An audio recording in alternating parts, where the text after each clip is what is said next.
This is a short example of how you can use AutoHotKey to assist writing SPSS syntax. What you see here, this above here, this is my SPSS syntax window. Below this is an AutoHotKey file which has my abbreviations in it.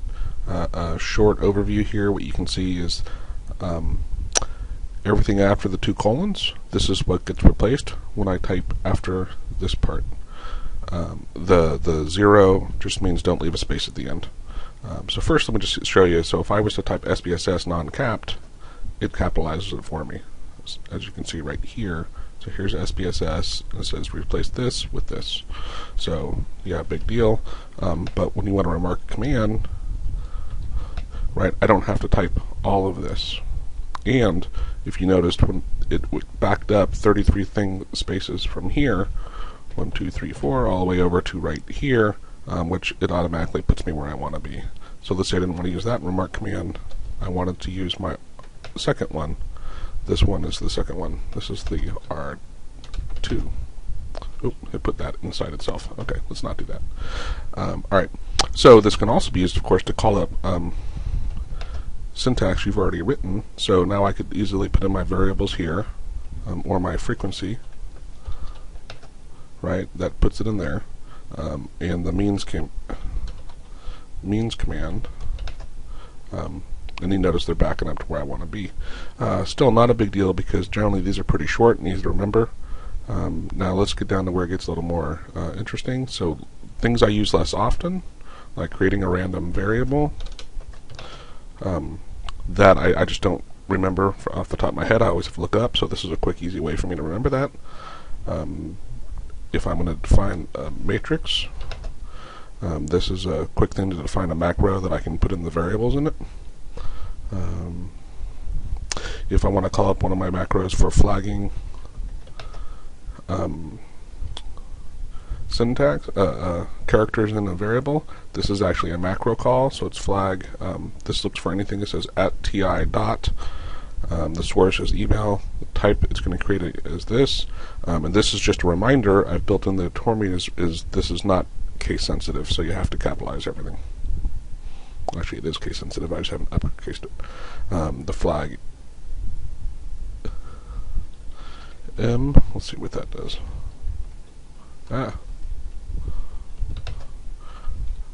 So this is for flagging multiple.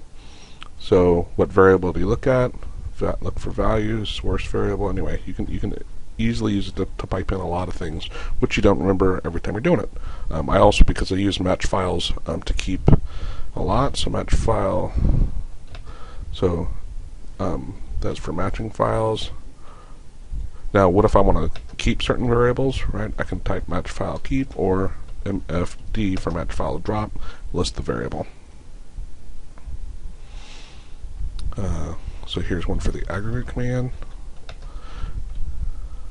I'm going to put a line break in here so you can see what's going on. So it puts all this in here, and I've even pre-coded this to say, okay, now what do I want to create?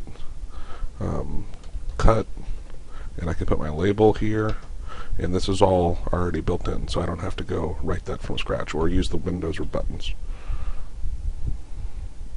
So if I'm going to rename variables, this builds a nice short one for that, or sorting, because for some reason I can remember the sort case is by, so I just built that in there.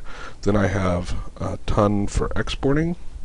So this export calls my SPSS script, which exports it to the wherever I want to go, and this is where I can name it. If I want to export it as tab delimited, that puts in the syntax for exporting as tab. Or then there's the save, export this version, which is saving the files as a tab delimited data file. There's export comma delimited, export Excel delimited, which makes no sense, it just goes with the flow. Then just for opening, so I don't have to remember if I'm going to work on some data files. So first get file equals, I can put in the path there if I want. Or if I'm going to work with a data file a lot, I put it in here, and so I can type get IABC, and it puts in the path to that. Let's see what else we got here.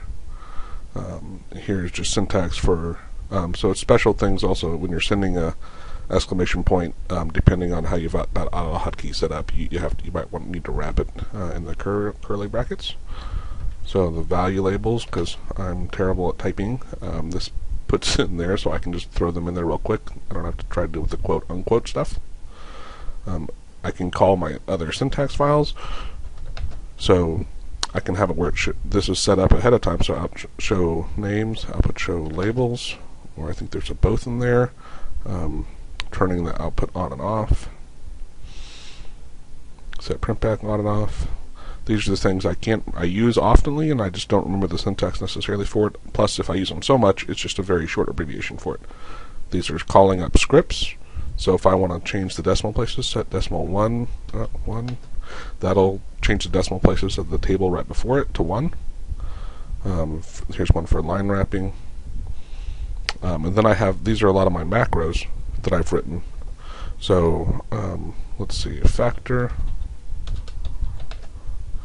So this puts in call my factor macro, put it in here, put the variables here, and then I've built this in here so I can easily, what if I don't want to do equimax, what I want to do quarter max? I have that right here, so I can just plop that right in there.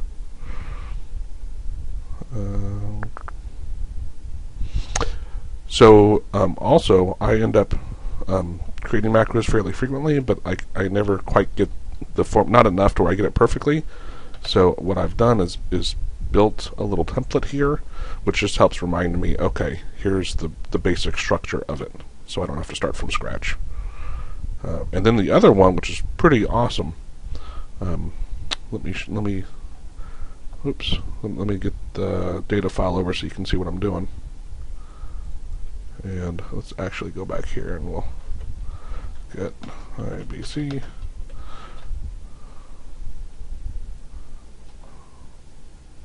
I don't know why that didn't work. Oh, it's running. It's just running slow.